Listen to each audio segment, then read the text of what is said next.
Hello everyone, and welcome to the fourth episode of this video blog, World Economics, of the Fundación Rafael del Pino.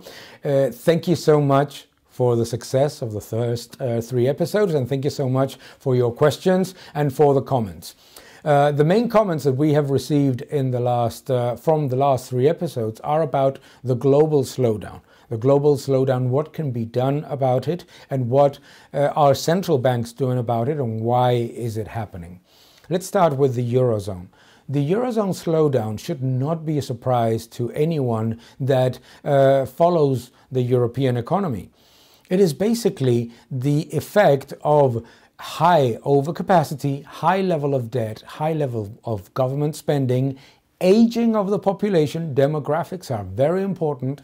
And that is what informs this slowdown. And more importantly, why? Because the levels of growth that we saw in the first years after the recovery and after the crisis were basically coming from a very low level.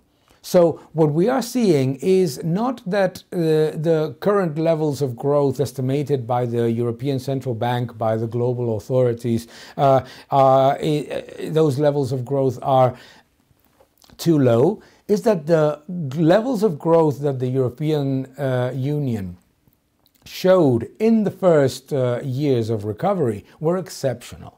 Were exceptional because they came from a very big slump, and therefore there was a lot of room for recovery. But we cannot expect an economic area that is, it's around, the eurozone is around 7% of the population of the world, about 22% of the global GDP, and about 58% of social public spending.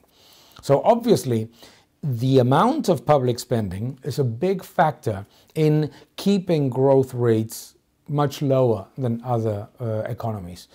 The aging of the population is a very important factor in terms of understanding consumption patterns. While the European Central Bank is trying to address inflation and thinks that inflation is very low, it is not a surprise that in Italy, in France, even in Spain, for example, in major economies in the eurozone, there is a big concern about the cost of living and the purchasing power of salaries. It is not a surprise. It is because what the central planners believe is very low inflation is actually a very steep increase in cost of living, including taxes and including, obviously, the basic goods and services that consumers spend on. A very steep increase, especially relative to disposable income and to real salaries. As such, we need to be aware that aging of the population, technology as a disinflationary effect need to be considered. Aging of the population, different consumption patterns, different ways of addressing saving, etc., much more conservative decisions in terms of consumption, particularly technology. Disinflationary. Technology is disinflationary, and in an area like the eurozone, in which most of the industries come from what we can call the old economy, disinflationary effects have a double negative impact. On one side, the old economy is not improving as expected, and overcapacity is not addressed, and on the other side, we don't have the global technology leaders that the United States or China have that offset the impact of changes in the productive and industrial pattern. So if we look at the slowdown of the global economies, it comes fundamentally from a view that was predicated on magic, on the idea that we would see higher levels of growth because of monetary policy. And monetary policy in China, in the United States, in the eurozone, in Japan, what it's doing is incentivizing debt and perpetuating overcapacity. Zombie firms are rising. Number of companies that cannot pay their interest expenses with operating profits is rising, and that means even with low interest rates, you have a worsening of the underlying effects of the economy. Therefore, capital expenditure plans are not rising. The governments present themselves as the solution and increase expenditure in white elephants and current spending,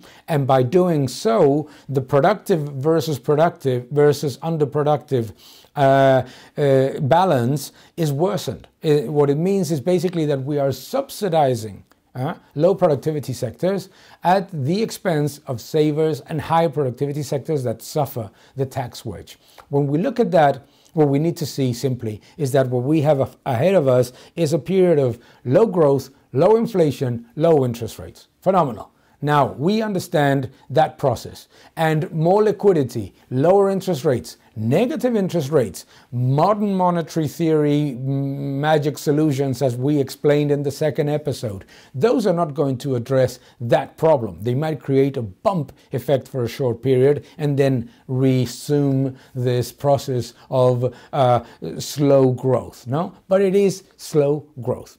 What we need to understand is that this whole process might perpetuate and prolong the process of evolution and change in the production and consumption patterns, but it is not stopping the main global trends. What are the main global trends? One, technology. Technology disinflation is very positive for consumers, and the technology revolution will be much better for consumers, for job creation, and for the overall growth pattern of economies. But that is disinflationary and it's negative for tax revenues. This is something that we must address when talking about new Green Deals and stuff.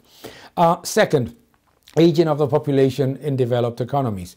Change of consumption patterns, more conservative approach, that is fine. Nothing bad about it. We live a lot longer. That is very, very good for health businesses, for healthcare, for those, for that development of technology and services for that aging population. Third, the growth of the middle class in the developing economies. We're seeing a massive growth in the middle class in developing economies. That middle class wants better and more quality services and goods. That middle class also wants better experiences. It's good for tourism. It's good for services. It's great for that underlying improvement also of global economies. We are getting poverty is being reduced dramatically, and equality is at the global level is improving. So those three factors are very good. What's the bad part? The bad part is debt. Increasing debt, and this constant idea that more debt is not a problem and that we can increase debt as much as we want because that is not a risk and that governments can spend whatever they want. All those things that we addressed on the second episode of our blog, all those things are incorrect. More debt makes economies less dynamic. And more importantly, it creates a perverse incentive for economies not to address quickly the other three very important, not challenges, but opportunities of the global environment. Therefore, what we need to do is to address those three. And to address those three, addressing as well the fourth by not incentivizing higher debt and higher deficits. Higher deficits are not going to solve this problem. They're going to make it more challenging. But we cannot forget that there is growth, that there are very important areas that even in a slowdown will continue to thrive. That those areas are the ones that will be the drivers of higher productivity, better progress, and better goods and services for everyone in the future. So let's try to forget the dystopian views that we tend to get in questions. Let's address the challenges with reality, but let's be fairly honest. The reality is that what we are living right now is the beginning of an absolute massive boom in terms of progress, social improvement, equality, and reduction of poverty. And that will happen with or without the help of governments. Thank you so much. See you on the 5th episode.